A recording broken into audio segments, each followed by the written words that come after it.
परीक्षण की वजह से चीन पिछले कई महीनों से सो नहीं पाया। अब वही परीक्षण हिंद महासागर में होने वाला है।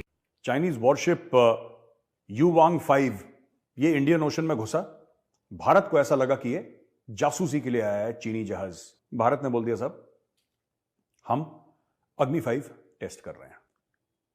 जब भी अग्नि-5 की बात होती है ना, चाइनीज का गला सूख जाता है। व्हाइट हाउस के और उन्होंने मतलब प्रेस कॉन्फ्रेंस के दौरान जो इंडिया को एज अ ग्रेट नेशन कहा है। The most important bilateral relationship for the United States into the 21st century. 6 companies, Pakistan की 6 कंपनीज पर सैंक्शंस लगाए हैं और ये कहा है कि ये 6 कंपनीज अपनी पावर का इस्तेमाल करते हुए इंपोर्ट एक्सपोर्ट के लाइसेंस को यूज करते हुए पाकिस्तान के अंदर से एटॉमिक पावर प्रोग्रामिंग बाहर सेल कर। अटकलें ये भी लगाई जा रही हैं कि भारत अपनी सबमरीन से दागे जाने वाली घातक K5 मिसाइल का भी परीक्षण कर सकता है। जानकारी के लिए बता दें कि K5 मिसाइल अग्नि मिसाइल का ही एक वर्जन है जिसे सबमरीन से दागा जाता है। इस मिसाइल की रेंज 5500 किलोमीटर तक है। अब चाहे अग्नि 5 का परीक्षण हो या K5 का, दोनों ही भारत की सबसे खतरनाक मिसाइलें हैं। इन किलर मिसाइलों के परीक्षण की कामयाबी ये सुनिश्चित करेगी कि भारत चीन के किसी भी हिस्से को कभी भी निशाना बना सकता है। दोस्तों, भारत की आवाज़ में आपका स्वागत है।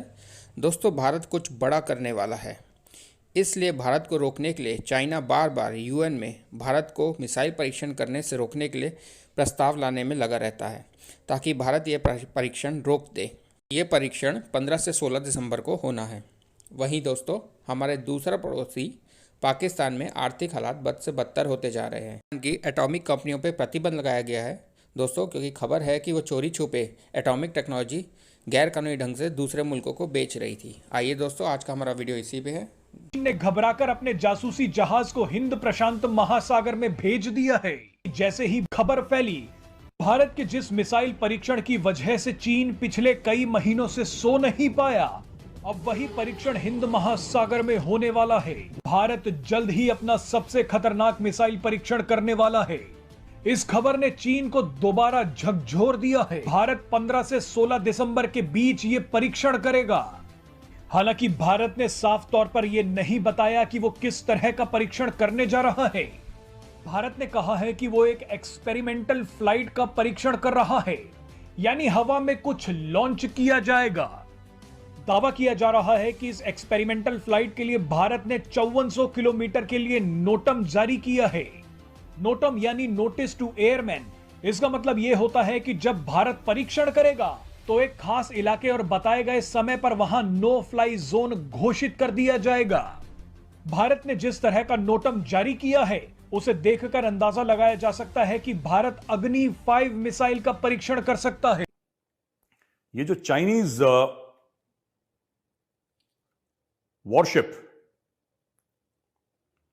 वॉरशिप युवांग-5 ये इंडियन ओशन में घुसा।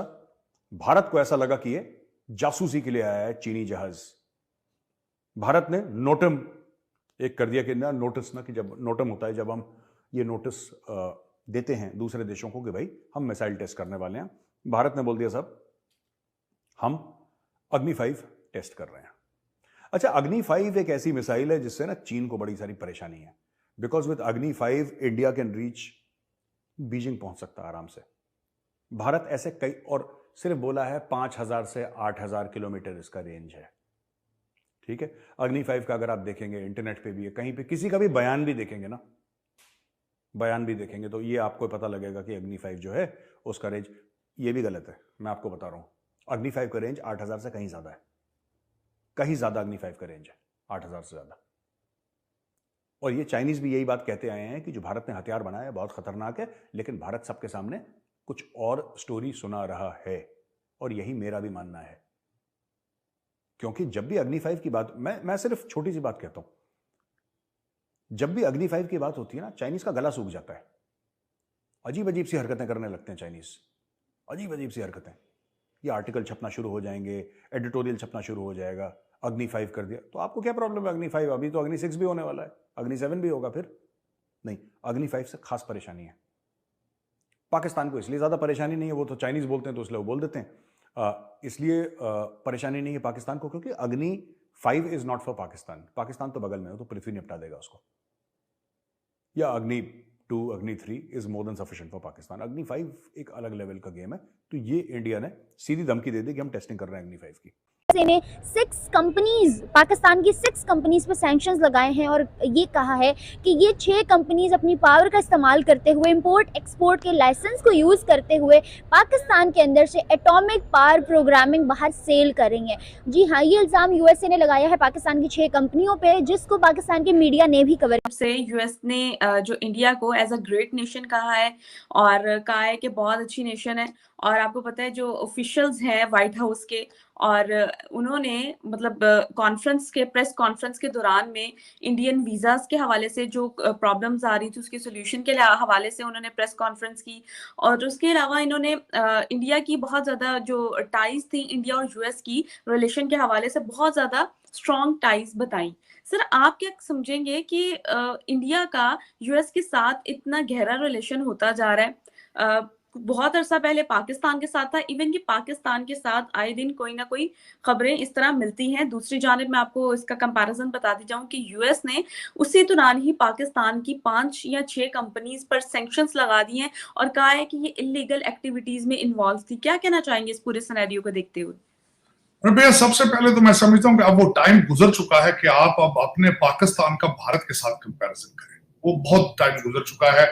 आपको इतने ज्यादा करप्शन में डूब चुके हैं पिछले 75 सालों में, और आपने अपने मुल्क की जो इकोनॉमी और हर चीज के अंदर जो तबाही फेरी है उसका तो मैं उसका थोड़ा सा कंपैरिजन बताता हूँ। आज आपके जो फॉरेन रिजर्व है 6.56 के करीब, बिलियन के करीब, उनके जो है इस वक्त 560 बिलियन उनका फॉरेन रिजर्व है। उसके बाद उनके आईआईटी को देखें, उनके जो उनके इंस्टीट्यूशंस देखें। आप आज देखें तो आज आपके बच्चे सीएसएस भी करते हैं करप्शन के लिए, आर्मी में भी जाते हैं तो करप्शन के लिए, जुडिशरी में जाते हैं तब भी करप्शन के लिए। तो जब आपका बल्कि मैं इससे भी ज्यादा ये कहूंगा रफिया, इस वक्त पाकिस्तान में शरीफ आदमी को कोई अपनी बच्ची का रिश्ता तक नहीं देता।